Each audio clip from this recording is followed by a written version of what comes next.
મિત્રો, એક રાત, બસ એક જ રાત, જે તમારા જીવનનો અર્થ બદલી નાખે, તમારા હૃદયને ધ્રુજાવી દે અને તમને પોતાના જીવન તરફ પાછું વાળી દે, એવી આજે સાંભળો એક ભાવુક, સાચી લાગણીઓની વાર્તા, જે તમને રડાવી દેશે, તમારા મનમાં પછતાવાની આગ લગાવી દેશે અને તમને એકવાર પણ વિચારવા મજબૂર કરી દેશે કે હું મારા માતાપિતા સાથે કેટલો સમય વિતાવું છું. કાનપુરના ધૂળભર્યા રસ્તાઓ પર એક સફેદ ઇનોવા કાર ધીમે ધીમે ચાલી રહી હતી. કારના ડ્રાઈવર સીટ પર બેઠો હતો અર્જુન. ઉંમર લગભગ 38 વર્ષ. એક મોટી મલ્ટીનેશનલ કંપનીમાં સિનિયર મેનેજર. કેનેડાની પર્મનન્ટ રેસિડેન્સીની પ્રોસેસ લગભગ પૂરી થઈ ચૂકી હતી. 2 નાના બાળકો, દીકરો 10 વર્ષનો અને દીકરી 7 વર્ષની. તેની બાજુમાં બેઠી હતી તેની 72 વર્ષની માં ગંગાબેન. એક સાદી, શાંત, ધીરજવાન સ્ત્રી, જેણે આખું જીવન એકલા હાથે અર્જુનને ઉછેર્યો હતો. ગંગાબેનના હાથમાં એક નાની પ્લાસ્ટિકની થેલી હતી. તેમાં 2 રોટલી, થોડું શાક અને અર્જુનને બહુ ભાવતા ભાખરા હતા. તેમણે સવારે વહેલા ઉઠીને બનાવ્યા હતા. પણ અર્જુનનું ધ્યાન તો ફોન પર હતું. બોસના મેસેજ, એચઆરના ઈમેલ, કેનેડાના વિઝા સ્ટેટસ. અર્જુનની પત્ની નેહાએ 2 અઠવાડિયા પહેલાં જ સ્પષ્ટ કહી દીધું હતું, અર્જુન, હવે આપણે પ્રેક્ટિકલ બનવું પડશે. માજીને આશા વૃદ્ધાશ્રમમાં મૂકી દો. 1 વર્ષ પછી ફરી વિઝા અરજી કરીશું. ત્યારે તેમને કેનેડા લઈ જઈશું. પણ હવે બાળકોનું ભવિષ્ય અને આપણી નવી લાઈફ પહેલાં છે. અર્જુનને આ વાત ગળે ઉતરી ગઈ હતી. તેના મનમાં ગુસ્સો હતો, દોષ હતો, ભય હતો, પણ સપના પણ હતા. કેનેડામાં બંગલો, બાળકોની સારી શિક્ષણ, નવું ઘર, નવી કાર, આ બધું વધુ મોટું લાગ્યું હતું. કાર આશા વૃદ્ધાશ્રમના દરવાજા આગળ ઊભી રહી. અર્જુને ગંગાબેનને ઉતારી અને અંદર લઈ ગયો. કાઉન્ટર પર બેઠેલી શ્રીમતી દેસાઈએ ફાઇલ જોઈને કહ્યું, આજે એડમિશન શક્ય નથી. મેનેજર મેડમ કાલે સાંજે આવશે, તમે કાલે આવજો. અર્જુનનો ચહેરો લાલ થઈ ગયો. તેણે ગુસ્સામાં કહ્યું, મેડમ, મારી ફ્લાઇટ 3 દિવસ પછી છે. મારે બધી તૈયારી કરવાની છે. મારી મજબૂરી સમજો.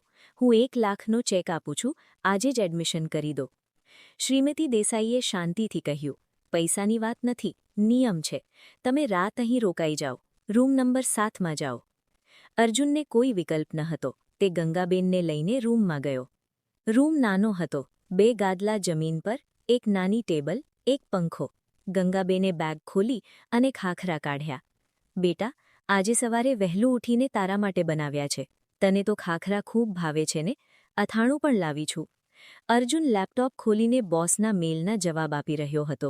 તેણે કડવાશથી કહ્યું, માં, હમણાં ભૂખ નથી, તું ખા લે, મારે કામ પૂરું કરવાનું છે. ગંગાબેન ચૂપચાપ બધું પાછું બેગમાં મૂકી દીધું. તેમની આંખોમાં આંસુ આવી ગયા, પણ તેમણે કંઈ ન કહ્યું. તેઓ બેસીને દિવાલ તરફ જોઈ રહ્યા હતા. રાત્રિ લગભગ 10 વાગે શ્રીમતી દેસાઈએ અર્જુનને બોલાવ્યો. અર્જુનભાઈ, એક નાનું કામ છે. અહીં હરિભાઈ પટેલ છે. ઉંમર 85 વર્ષ. તેમનું પૌત્ર કૃષ્ણ 12 વર્ષ પહેલાં ઓસ્ટ્રેલિયા ગયો અને પછી ક્યારેય ન આવ્યો. હરિભાઈ ખૂબ બીમાર છે. ડોક્ટરે કહ્યું છે કે વધુ 2-3 દિવસ. તમે થોડીવાર તેમના પૌત્ર બનીને વાત કરશો, તેમને ખુશી થશે. અર્જુનને નવાઈ લાગી. તેણે કહ્યું, પણ મને તો કંઈ ખબર નથી કે તેમનો પૌત્ર કેવો છે, શું બોલે છે.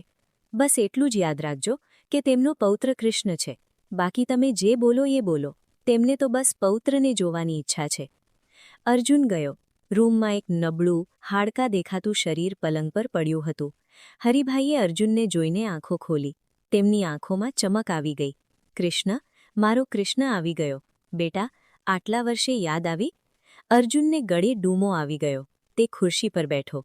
હરિભાઈએ ધીમા અવાજે વાત શરૂ કરી. બેટા, યાદ છે ને, તું નાનો હતો ત્યારે રોજ સાંજે પાર્કમાં મને હાથ પકડીને લઈ જતો, જલેબી ખાવા માટે? તારી માએ ના પાડી હતી એટલે તું ચોરી છુપીથી મને લઈ જતો. એક જલેબી મારા માટે પણ રાખી હતી. અર્જુન ચૂપચાપ સાંભળી રહ્યો હતો. હરિભાઈએ એક નાનો ડબ્બો કાઢ્યો. તેમાં એક જલેબી હતી. સુકાઈ ગઈ હતી, પણ હજુ તેમની પાસે હતી. આ તારા માટે રાખી છે બેટા, ખા. અર્જુને જલેબી લીધી અને ખાધી. તેની આંખો ભીંજાઈ ગઈ. હરિભાઈએ આગળ કહ્યું, બેટા, જીવનમાં કામ બહુ મોટું લાગે છે, પણ જ્યારે આખરી શ્વાસ આવે ત્યારે યાદ આવે છે કે જે લોકો તને પ્રેમ કરતા હતા તેને કેટલો સમય આપ્યો. મારા પુત્રે મને અહીં મૂકીને કહ્યું હતું, પપ્પા, થોડા દિવસમાં આવી જઈશ. 12 વર્ષ થઈ ગયા, એ આવ્યો નહીં. અર્જુનની આંખોમાંથી આંસુ વહી રહ્યા હતા. તે બોલી શક્યો નહીં. હરિભાઈએ છેવટે કહ્યું, બેટા, વચન આપ કે તારા મા બાપને ક્યારેય એકલા ન છોડતો. વૃદ્ધાશ્રમ જેલ કરતાં પણ ખરાબ છે.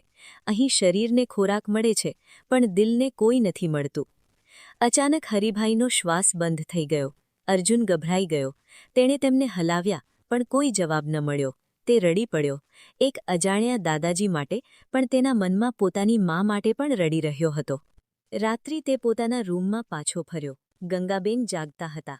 તેમણે અર્જુનને ઉદાસ જોઈને પૂછ્યું, બેટા, શું થયું?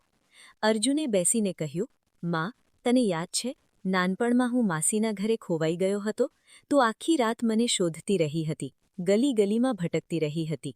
છેવટે મને મળ્યો ત્યારે તે મને છાતીએ દબાવી દીધો હતો. આજે હું તને એ જ ગલીમાં છોડીને જઈ રહ્યો છું. ગંગાબેન રડી પડ્યા. તેમણે અર્જુનને ભેટી લીધો. અર્જુને તેના હાથે ભાખરા ખવડાવ્યા. બંને રડતા રડતા બોલ્યા, મા, હું તને ક્યારેય એકલી નહીં છોડું. બીજા દિવસે સવારે અર્જુને ગંગાબેનને લઈને વૃદ્ધાશ્રમમાંથી બહાર નીકળ્યો. શ્રીમતી દેસાઈએ હસીને કહ્યું, અર્જુનભાઈ, હું જ મેનેજર છું. મેં જુઠ્ઠું કહ્યું હતું કે મેનેજર બહાર છે, એટલા માટે કે તમે એક રાત અહીં રહો અને જુઓ કે વૃદ્ધોની હાલત શું થાય છે.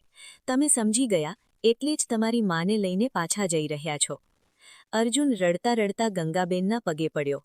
મા, મને માફ કરી દે. હું મોટું પાપ કરવા જઈ રહ્યો હતો. ઘરે પાછા ફરતા નેહાનો ફોન આવ્યો. માજીને ક્યાં લઈ ગયા?